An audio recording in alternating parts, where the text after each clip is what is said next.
As we mentioned, October is Cybersecurity Awareness Month. And as we continue to have so much of our lives on the web, including our interviews on this show, continuing to be over Zoom and on the web, it's important to have an idea of how to increase your cybersecurity infrastructure in your home and certainly in your business and your workplace. Here to help us through some of these modern issues is Draython Savoi, the CEO of Global Network Solutions, with us on the Megacast. Thank you very much for being with us today. Thank you, Tyler. Appreciate having you on. So it's Cybersecurity Awareness Month. There's plenty to consider right now in the world of cybersecurity, but most certainly, I think, on the minds of everybody, particularly business owners and entities such as school districts and government agencies, is the possibility of cyber attacks and particularly ransomware taking over some of their systems. What are some things that these small businesses and certainly these public entities should be considering doing that maybe they aren't on a large scale doing at this time to protect from some of these issues that are becoming more common as time goes on and hackers become more skilled? That's an excellent question, Tyler. So the one thing we say today is it's not a matter of if, it's a matter of when. Or the other saying is there are two types of people: those who have been hit by ransomware and those that will be hit by ransomware or a cybersecurity event.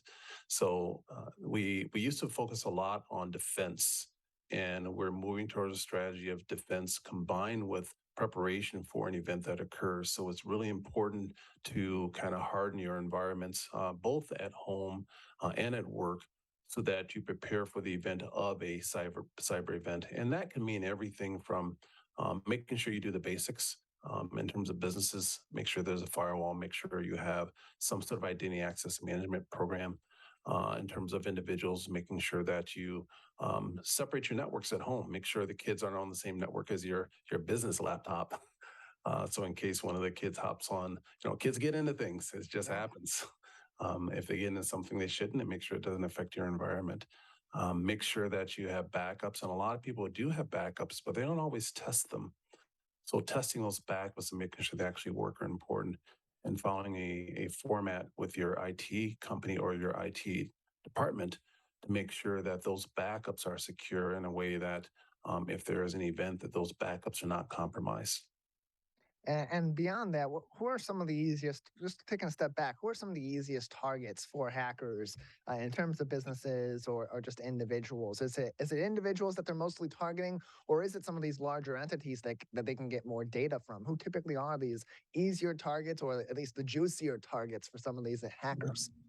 The Great Resignation has kind of shifted how adversaries look at targets. So because homes have very little cybersecurity, it has been easier for hackers to hack people at home. In addition, small businesses sometimes don't have the resources to invest in robust programs. So we find that there's a huge uptick in attack on small businesses. So we really are trying to get the word out to small businesses that they really do start to focus on developing some sort of cybersecurity program, and as well as following those practices at home also. We are quite a ways behind in terms of trying to educate the general public in terms of preparing for or getting a mindset to always be vigilant about cyber possibilities. It has become part of our daily life, and it needs to become a part of our regular routine. Just like we put our seatbelts on every time we get in the car, we need to change our mindsets to start thinking about what we can do to be safer both at home and at work in our small businesses. It's interesting, too, because when these small businesses do get attacked and they may not have that kind of infrastructure that they need, it often can be fatal to those businesses. 60% of small businesses that suffer a data breach end up going out of business within 6 months following that breach. But what's also interesting is just how long it can take for some of these companies, particularly those that don't have a strong IT infrastructure or security systems in place, to even identify that a breach has been had. And then you take into account all the different residual ways that breach can then affect yourself, your customers, your employees, and beyond. On average, what is it that does trigger to these companies, particularly these small businesses with less resources, that they have been a victim of a breach? And then what steps can they take? Because that response can take a while too. And for small business, we realize that they don't have the funds. So we always try and focus on some basic things to make it more difficult for adversaries to kind of breach your environment. If you talk to your insurance companies, they will stress the importance of multi-factor authentication. I've even encouraged some organizations to go to triple factor where they have making it even harder. Some people look at it as an inconvenience, but if you look at the impact on your business, if you are hit by ransomware, as you stated, it's not worth going out of business. You're protecting an asset, you're protecting your employees, you're protecting your clients, you're protecting your income. So is it an inconvenience to do that? Many people complain again when we had to wearing seatbelts a lot, or when we start wearing helmets on motorcycles. But people have gotten used to it, and it's not an inconvenience anymore. This is a mindset and shift in how we think and how we do business. We have to get in a daily routine of doing basic things. So multi-factor authentication, very important. Strong passwords. I know people have heard this over and over again, but having a strong password combined with multi-factor and sometimes triple factor authentication really does make a huge difference in how you're able to look at things. All breaches start with vulnerabilities. So kind of fixing those vulnerabilities or having a program that helps you identify what those vulnerabilities are is really important. And then another item that might be very beneficial is using some sort of system that allows you to enforce policies or security policies. Because many times, as human beings, sometimes we want to be a little lazier, sometimes just take shortcuts. So having a system that kind of enforces the ability to use those multi-factor authentication, strong passwords, also helps us to be more secure. We're joined by Draython Savoi, the CEO of Global Network Solutions, with us on today's edition of the Megacast. You can find more information on gnsinc.net or gnsync.net for more information from his company, and also join them as well as Oakland County's Business Forward Initiative on October 20th from 9 a.m. to 5 p.m. at the Hawk in Farmington Hills for their Cyberween Risk Management Conference. Again, October 20th, 9 a.m. until 5 p.m. at the Hawk in Farmington Hills to learn more information about strategies your small business or you as an individual can even take to prevent some of these cyber attacks, including ransomware or just a basic breach that can altogether be quite expensive and quite dangerous too for personal information of yourself, your customers, your employees, and so much more. And while we're on the topic of that, you mentioned setting strong passwords. For so many people, they want to have a veritable password. You want to have one that's got a lot of different characters, capitalization, some symbols in there as well, maybe even some numbers. And for so many people, memorizing all these different symbols, all these different numbers in succession for all these different accounts that they have, especially considering how much of our lives are now online, can be very difficult. What's your suggestion for people to be able to collect those passwords in a way that is secure for them without necessarily having to commit every single one of them to memory and forgetting your passwords all the time? That's an excellent question. So password managers, there are quite a number of them on the market if you just Google them, and you'll find there are a number of password managers you can use. The importance of not using the same password is really important. And when we engage with our clients and we ask them to kind of tell us their password strategy, many of them say, "Oh, I'm using the same password and I just changed the last digit." Or when my password expires in 90 days, I just add an extra digit on the end. Well, hackers know those tricks. So using a password manager where you can really use a different password for everything helps you to manage all those passwords in all those different environments and really helps to avoid um, cross attacks where they get one password and they can access multiple things. If you think about what a hacker wants, if they get to your email, if they get to your phone, they have the keys to the kingdom. So if you think about consolidating your security on just those two items, you make it very difficult for a hacker to access your information. So password managers are really, really important today. That's probably going to help a lot of those people selling that service, but it really is a benefit to people today.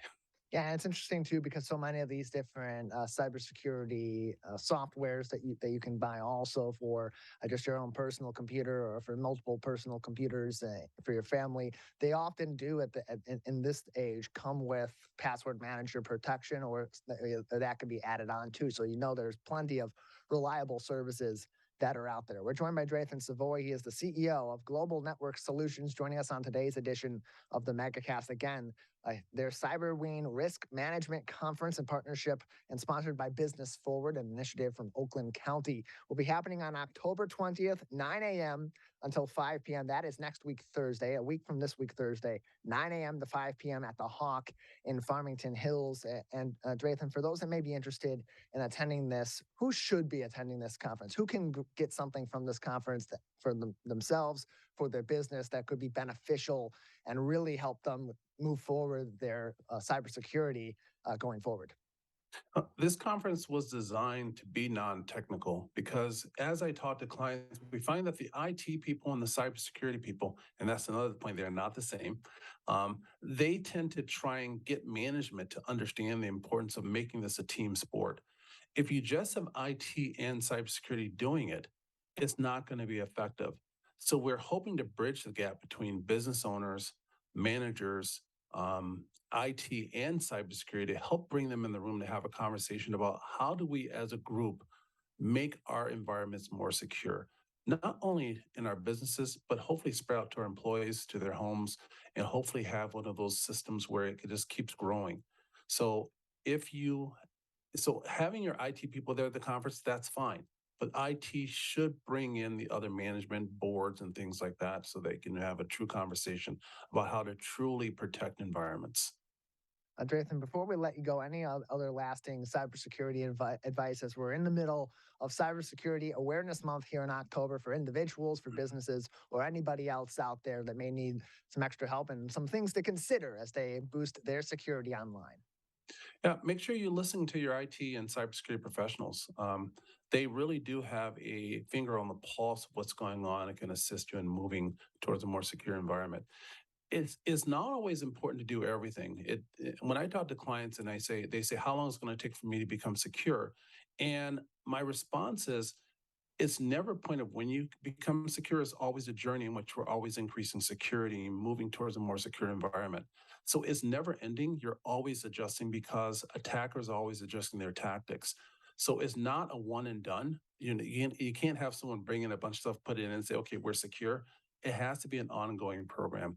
I'm going to mention one more thing about the passwords. There is a move away from passwords because passwords can be hacked. You can make them really long, but using things like biometrics are becoming more prevalent because it's harder to fake someone's face or their fingerprint or their retinal, their eyes or their voice. So use biometrics as much as you can on your phones as opposed to a password or a pattern. So that's probably one of the final things that's probably important to say. Many more things, but in terms of basics, those help get you started. Cyberween Risk Management Conference, October 20th from 9 a.m. until 5 p.m. at the Hawk in Farmington Hills. Your tickets can be purchased online by navigating through the website associated with this conference at gnsinc.net,